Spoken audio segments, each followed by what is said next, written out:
لن تزولا قدم ابن آدم، حضور نے خبر دی ہے ابن آدم کے قدم ہل نہیں سکیں گے.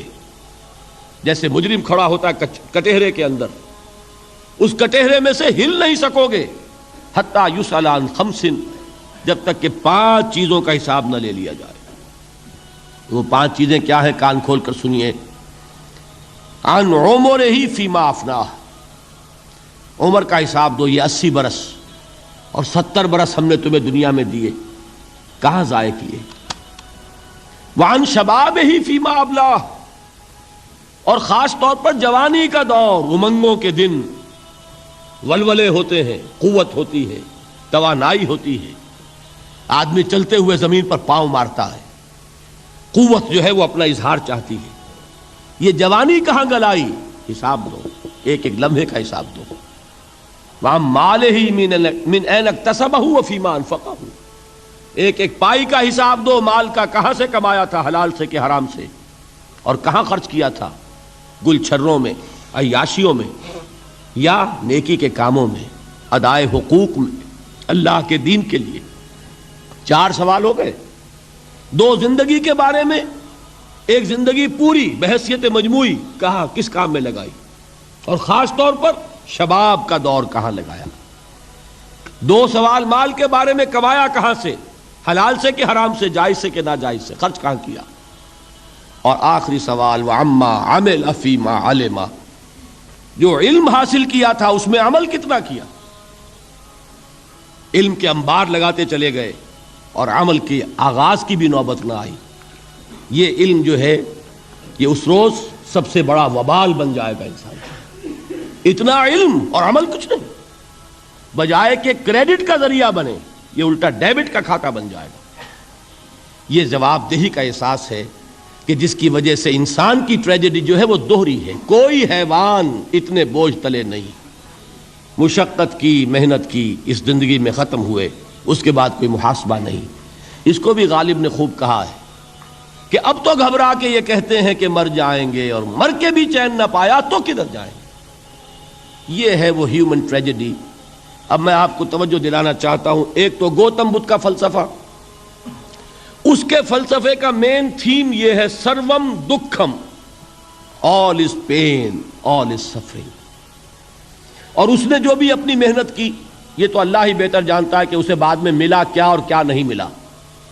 ایک بات آپ سے عرض کر دوں، گوتم بدھ کے بارے میں ایک بہت جید عالم میرے نزدیک بر صغیر پاک و ہند کے علماء میں جو اس صدی کے علماء ہیں ان میں ان کا بہت اونچا مقام ہے، مولانا مناظر احسن گیلانی رحمۃ اللہ علیہ.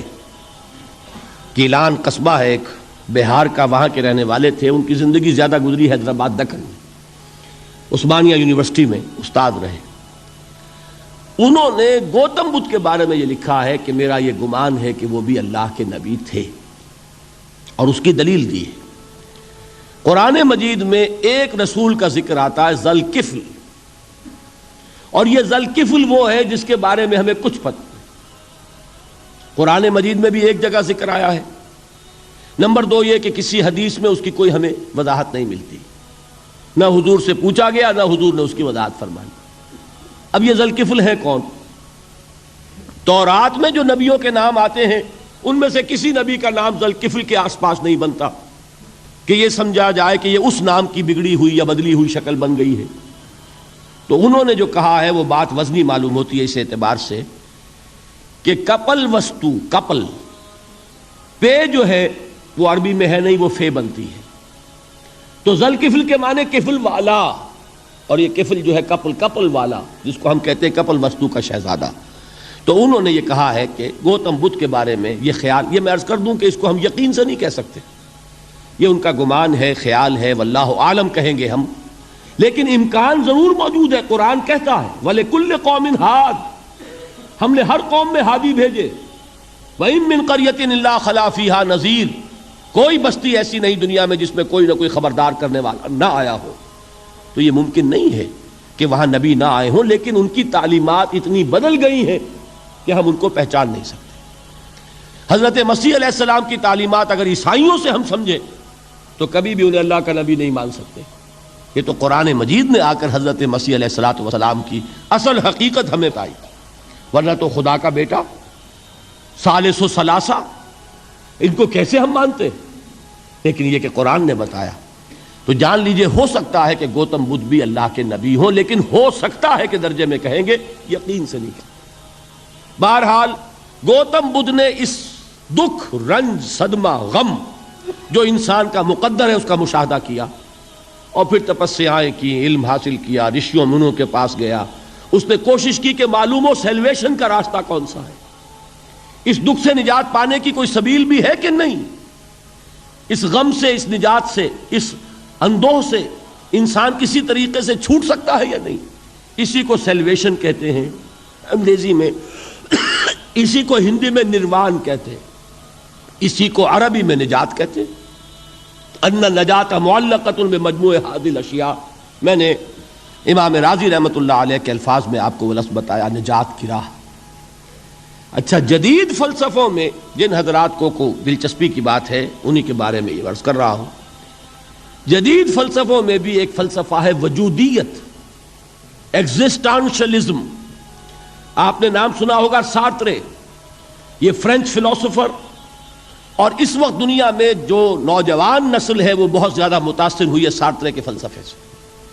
کرکیگارڈ پرانے دور میں اور سارترے اس دور میں، ان کے فلسفے کا نام ہے وجودیت، ایگزسٹانشلزم۔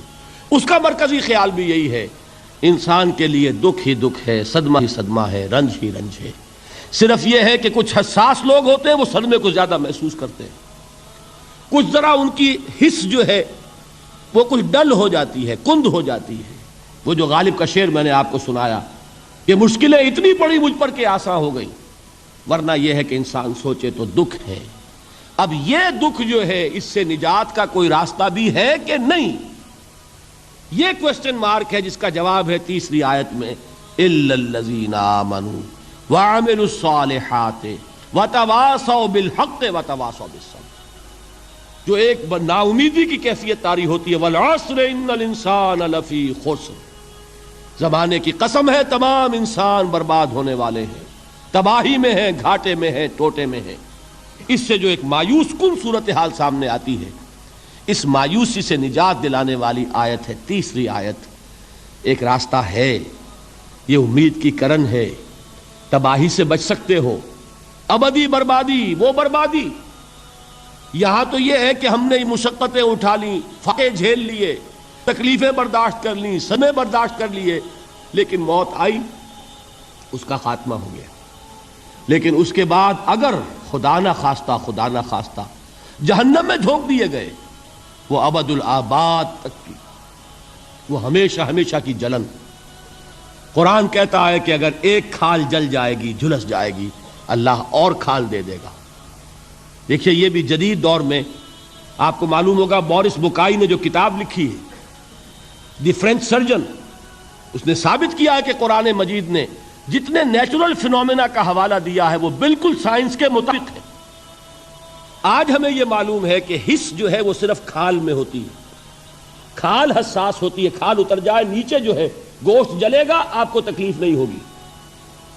معلوم قرآن نے کہا ہے کہ جب کھالیں ان کی جھلس جائیں گی ہم نئی کھال دے دیں گے، تاکہ وہ سوزش جو ہے، وہ جلن کا احساس برقرار رہے، وہ ختم ہونے نہ پائے۔ حالانکہ اس کی ضرورت نہیں ہے، اگر اندر کا گوشت بھی حس والا ہوتا تو پھر کھال دوبارہ عطا کرنے کی ضرورت نہیں ہے، گوشت جلے گا، اس سے بھی جلن کا اور سوزش کا احساس ہو جائے گا۔ لیکن قرآن کہتا ہے کہ نہیں، کلما نضجت جلودہم بدلنا لہم جلودا غیرہا، جب ان کی کھالیں جھلس جائیں گی، جل جائیں گی، ہم ان کی کھالیں بدل دیں گے تاکہ وہ سوزش برقرار رہے۔ ثم لا يموت فیہا ولا یحیا، پھر نہ وہ اس میں جی سکے گا نہ مر سکے گا، نہ زندوں میں ہوگا نہ مردوں میں ہوگا۔ موت کو پکارے گا، کاش کہ موت آ جائے جو مجھے اس مشقت سے اور مشکل سے چھٹکارا دلا دے۔ وہ موت جس سے اس وقت ہم بھاگتے ہیں، اگر خدا نہ خواستہ اس جہنم میں جھونکے گئے تو پھر موت کو پکاریں گے اور موت نہیں آئے گی۔ اس عذاب سے، اس ابدی ناکامی سے، اس خسران سے، اس ابدی ہلاکت سے بچنے کا کوئی راستہ ہے؟ وہ جو میدان حشر میں پکاریں گے لوگ، این المفر، کوئی جائے فرار ہے، کوئی جائے پناہ ہے؟ وہ جائے فرار، وہ جائے پناہ اس دنیا میں اللہ نے ہمیں عطا فرمائی، اسی کا نام صراط مستقیم ہے۔ الا الذین آمنوا وعملوا الصالحات وتواصوا بالحق وتواصوا بالصبر، ایک راستہ ہے۔